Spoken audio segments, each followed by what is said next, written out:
Hey guys, I'm Carolyn Martin, Miss Mark and Brian 2011. I'm here with Top Gun DUI defense attorney Myles L. Berman. How you doing? Good. How you doing? Good. Everyone knows that getting a DUI can be a life-changing experience. So today we're going to be talking about DUI checkpoints and what you can do if you get stopped for a DUI. Sure, be happy to do that. All right. So let's say it's 2 a.m. and you're coming back from a club and you've had a couple of drinks. What should you do if you see a DUI checkpoint? Well, first of all, DUI checkpoints are designed to try and get people to drive into them. But they are also, there's a requirement that the checkpoints have to have an escape route. But people need to be aware that many times there are motorcycle police officers, who I like to call scouts, who are looking for people who are avoiding the checkpoint, even though you have the right to avoid the checkpoint, and they're just looking for any type of vehicle code violation to pull somebody over. Right. So you have to, make a judgment call as to whether or not you want to go through the checkpoint, because, like I said, you have the right not to. Now, once you go into the checkpoint, the officer is going to ask you for your driver's license and start asking you if you had anything to drink. And while you're doing that, they're going to be trying to determine whether or not they can smell alcohol. If they do, then they're going to ask the person to pull over to another area. Now, this is in general. Once you're at that point and you're being investigated for DUI, the police officer is going to ask a whole series of questions. Now, people actually do not have to answer the questions if they don't want to. They have to identify themselves and give them their driver's license and their registration. But these questions are designed to elicit incriminating information. So if a person wants to cooperate, most likely they're going to say things that may be harmful in a subsequent prosecution for DUI. So the questions and answers are something that somebody should consider whether or not they want to actually give them the information, because they don't have to.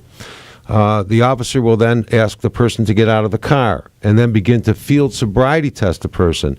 Now, these field sobriety tests are completely voluntary. People do not have to do the field sobriety test, but police officers don't tell you. Right. It's very intimidating when a person is in that situation, and the police know that. And so, on the one hand, people want to cooperate, but on the other hand, nobody wants to get arrested for DUI, because these can have tremendous consequences on a person's life. If you're convicted of DUI, you can end up losing your job, end up going to jail, losing your reputation, all kinds of things that can happen that aren't necessarily good. So they will eventually try and get to the point where, and this is for everybody who's 21 and older, or older than 21. If you're 21 or older, then the portable breath test that they want to give you before you're arrested is completely voluntary, and the police have to tell you that it's completely voluntary. If you're under 21, you have to take it. Otherwise, you can lose your license. Right. And it's zero tolerance. But we don't believe that these portable breath test machines are actually very accurate. As a matter of fact, there's plenty of studies out there to show that breath testing is very inaccurate, especially when you're looking to determine the alcohol level in a person's blood. So once you're at the point where the officer wants you to take that portable breath test, you have that right to refuse, and you should refuse that. It could lead to an arrest, but at least they don't have evidence that we think is unreliable to try and prosecute somebody, at least from the scene.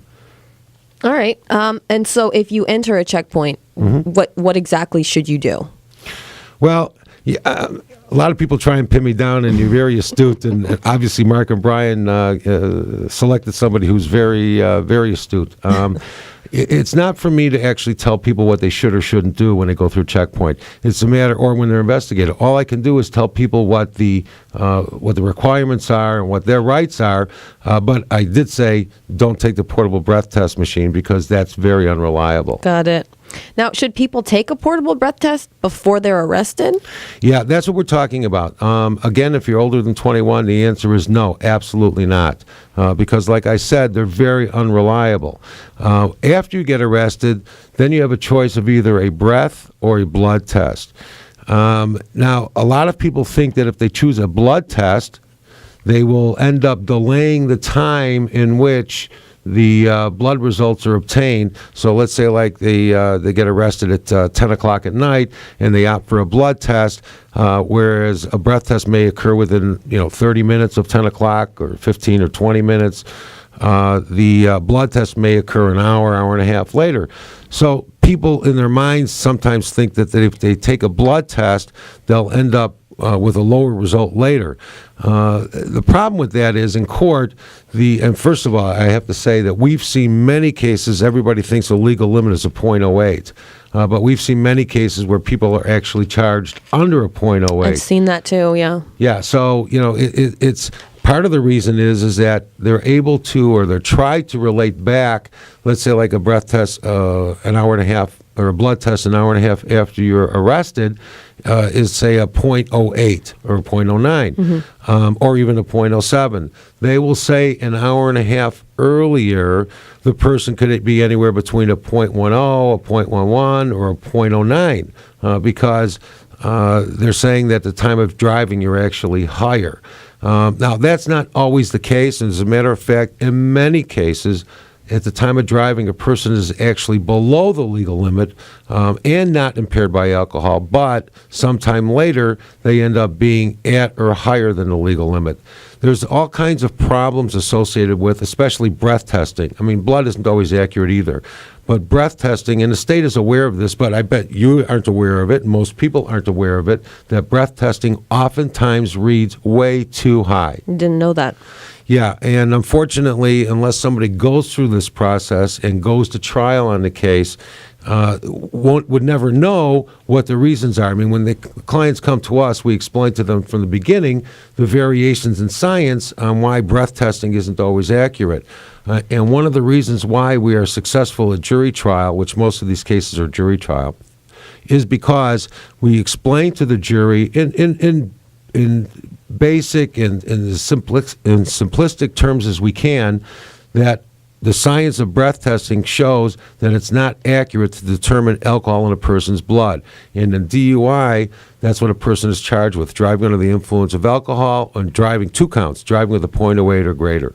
Got it. Now, so a blood test is 100% accurate or no? No, blood test is not 100% accurate. Blood is, there are some problems associated with blood, and oftentimes blood gets retested later by the defense, and the blood results are actually different that the defense measured than the prosecution measured. Now, there are many types of reasons why the blood may not be accurate.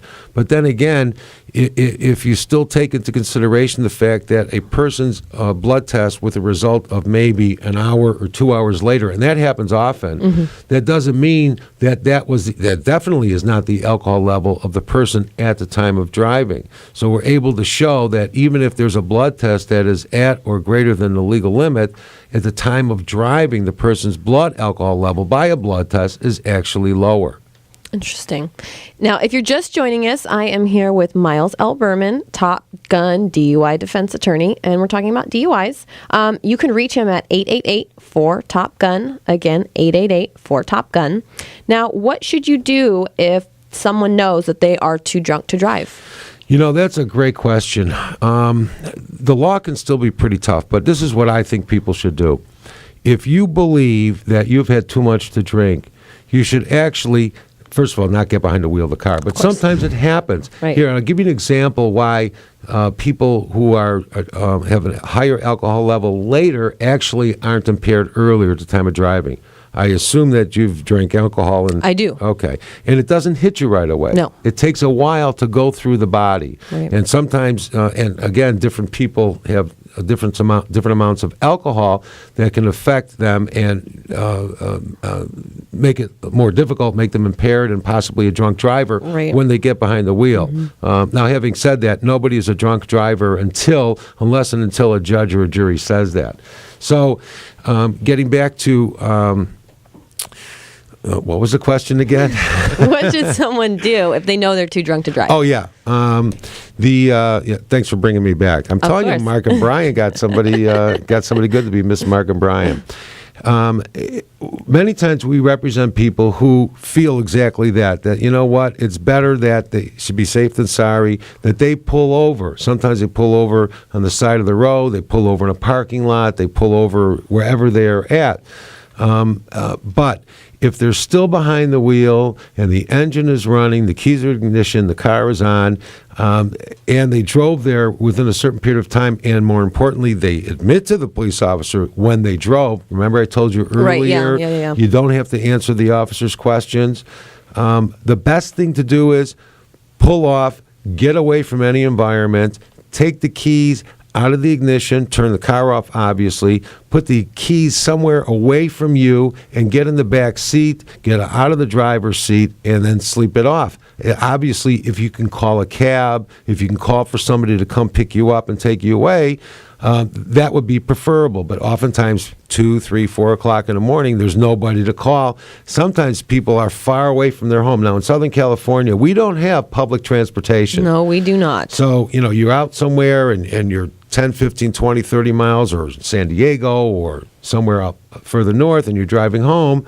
You don't have that ability to either take public transportation, and many people are in California who don't necessarily have family here. They come to California for the dream. Right.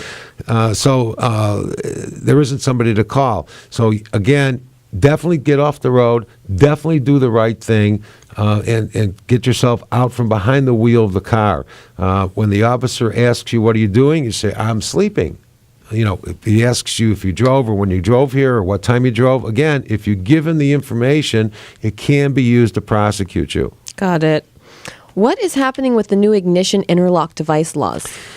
This went into effect recently. It was last year where in 5 counties in California, but here down in Southern California, Los Angeles is the big one, that even on a first offense DUI, if somebody's convicted of DUI, they must install an ignition interlock device on any car that they own or have access to, unless, of course, it's a work-provided car, for 5 months. And so it's the personal cars. This has become very commonplace for this imposition of the sentence in Los Angeles and the 4 other counties, and it's a pilot project. And so I'm pretty confident that after the pilot project ends and the 5 counties talk about their statistics, that in effect this will go throughout the state of California. So wow. I'm sure anywhere and everywhere in the state of California, anybody convicted of DUI first offense is going to have to install an ignition interlock device in their car. Now, look at from another point of view. Let's assume it's a husband or a wife. Either one of them gets the DUI, and both cars are registered to both people in both names, and the person who's convicted, the spouse, ends up having to install an ignition interlock device on all of these cars that they own, or one all or 2 cars. Yeah, any car that you own or have access to.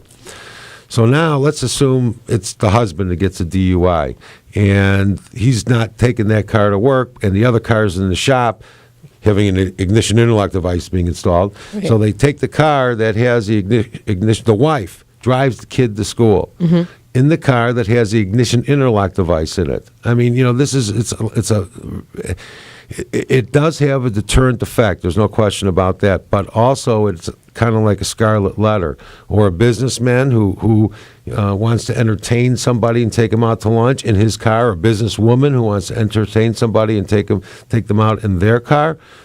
They have to have the ignition interlock device installed in their car, and obviously there's going to have to be an explanation for it. So there's basically 2 reasons why they required that. One is for the scarlet letter, and 2, because they believe that this will cut down on at least repeat offenses, because before the car is started, and sometimes while the car is being driven, it requires a test that you have to be alcohol-free. The car won't start, or the car will shut down if you're not alcohol-free. What should someone do immediately after they've been arrested for a DUI? It's really important that immediately, once they're released from custody, they need to call an attorney who concentrates in this area. Hopefully they'll consider us and call 888-4-TOP-GUN.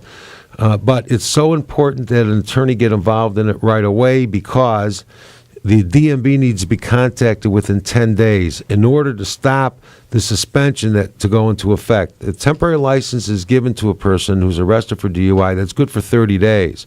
Many people are so upset about getting the DUI, they don't even read the temporary license and come to us even beyond the 10 days. Sometimes we're still able to get a late hearing request and stop the suspension from going into effect. It just depends on the individual's circumstances. Sometimes when people get arrested for DUI, the police officer actually doesn't give them the temporary license, and therefore the people don't even know that they have to call the DMV. Sometimes people feel that they want to call the DMV on their own. We don't recommend that because we have inside numbers that we call the DMV for attorneys, and that we're able to document the phone call and follow it up with a certified letter, return receipt request, confirming what transpired and confirming that we sent in the request and send in the follow-up written request so that that first call is documented. Because once the license is suspended, obviously, people can have great difficulty, like we talked about earlier, getting to work, getting around, getting to the doctor, taking kids to school. These are all issues that need to be dealt with. That's just for the DMV side. On the criminal side, these are criminal cases, it's important that we get involved from our point of view because we do a comprehensive evaluation. We immediately give the clients the paperwork necessary to document everything that transpired from that day up through the date of the arrest, up through the release, so that witnesses can be names and informations and phone numbers can be captured, so that we have them for defending the DUI case. And again, it's really important to document what transpired the day leading up to the arrest and even after that. I have one more question. Yes, ma'am. How can people find out about DUI checkpoints? Oh, thank you. I'm glad you asked me that question. We have on our website at www.topgundui.com checkpoints that we post for the upcoming weekend. So we get checkpoints sent to us from police agencies. We also do our own research to determine where checkpoints are, and then we post them for the upcoming weekend, usually around Thursday, Friday at the latest. And that site actually gets a lot of hits on a weekly basis for upcoming checkpoints. We also actually have a page that's called Southern California DUI Cop Hideouts, and there people also send us locations where police actually hide out. It's pretty well known that there are many bars and restaurants that serve alcohol into the wee hours of the morning, and police officers oftentimes scout the area looking for people who are coming out of those areas and who had actually get investigated and arrested for DUI. So check out our website at topgundui.com. Not only will let you know where checkpoints are coming up, but also where DUI cop hideouts are, and a whole host of other information that we have, including our partial list of successful cases, which is quite extensive. Well, that's very, very helpful. Thank you. Thank you very much.